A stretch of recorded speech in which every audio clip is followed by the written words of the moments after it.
SSC জানিয়েছে এক, যে সুপ্রিম কোর্টের গাইডলাইন তারা মেনে চলতে বাধ্য।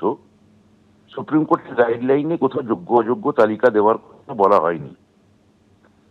দুই, এসএসসিও জানিয়েছে যে বেতন দেখুন সরকার দেয়, এসএসসি দেয় না। তো সরকারের পক্ষ থেকে আমি জানাচ্ছি, সুপ্রিম কোর্টের গাইডলাইন অনুযায়ী বেতন যারা যোগ্য বঞ্চিত শিক্ষক তারা সময় মতোই পাবে। ক্যান্সারে নেই আর ভয়, NCRI হবে এর জয়। আপনাদের ভরসা নেতাজি সুভাষচন্দ্র বোস ক্যান্সার হসপিটাল। আপনার সঙ্গে বৈঠকের পর একটা সিদ্ধান্ত হয়েছিল যে একটা তালিকা প্রকাশ করা হবে। না, আমার সঙ্গে বৈঠকের পর সিদ্ধান্ত হয়েছিল যদি আইনি পরামর্শ পাই, যদি আইনি পরামর্শ ইতিবাচক পায় তাহলে তারা প্রকাশ করবে। তারা সেরকম আইনি পরামর্শ পায়নি, ফলে সেটা প্রকাশ করেনি। আর আমরা যেহেতু দ্রুত রিভিউ পিটিশনে যাচ্ছি, এখন এইটার উত্তর সুপ্রিম কোর্টই, মহামান্য সুপ্রিম কোর্টই দিতে পারবেন। এই তালিকা কি প্রকাশ হবে, মানে এই যে যোগ্যদের তালিকা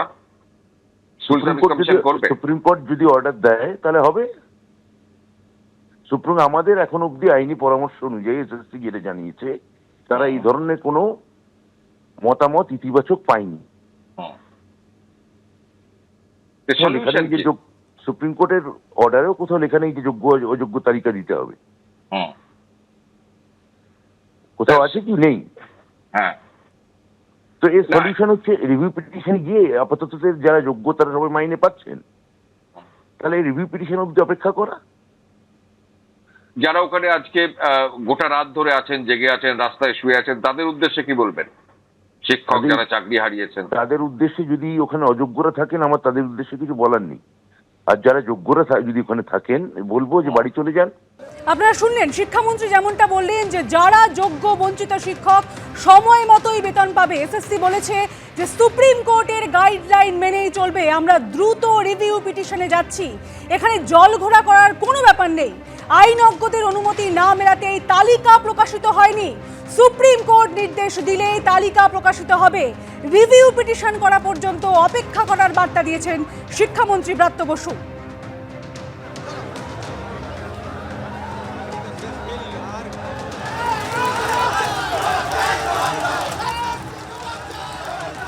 ব্রাত্যবাবুর বক্তব্য আমি শুনেছি।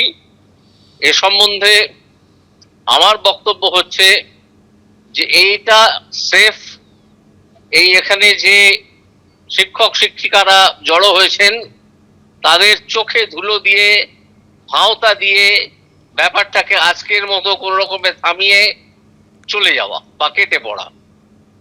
তার কারণ হচ্ছে যে সুপ্রিম কোর্টের ডিমান্ডের, সুপ্রিম কোর্টের অর্ডারের সঙ্গে এই দাবির যে ডিমান্ড, এই যে দাবি যে যোগ্য অযোগ্যের লিস্ট পাবলিশ করতে হবে, এর সঙ্গে এটার কোনো বিরোধ নেই বা এটার সঙ্গে এটার কোনো সম্পর্কও নেই।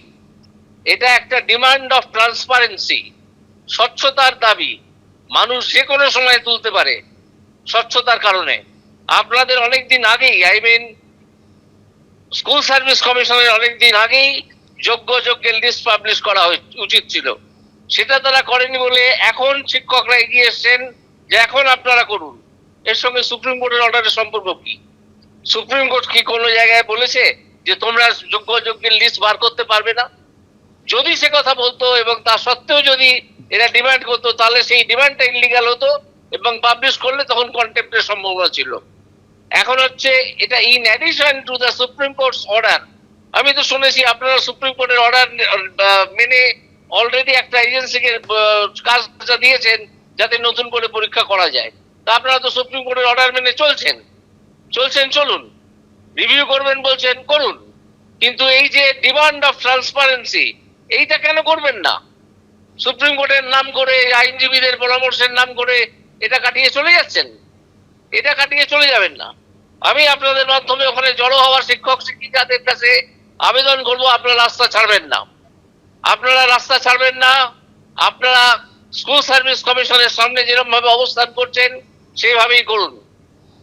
শান্তি শৃঙ্খলা বজায় রাখুন, কিন্তু এই ভাওতাবাজিটা বুঝে নিন। সুতরাং ব্রাত্যবাবু যা বলেছেন বা স্কুল সার্ভিস কমিশন যে বিবৃতি দিয়েছে সেটা সম্পূর্ণ তো চোখে ধুলো দেওয়ার জন্য একটা ভাঁওতাবাজি করা হয়েছে।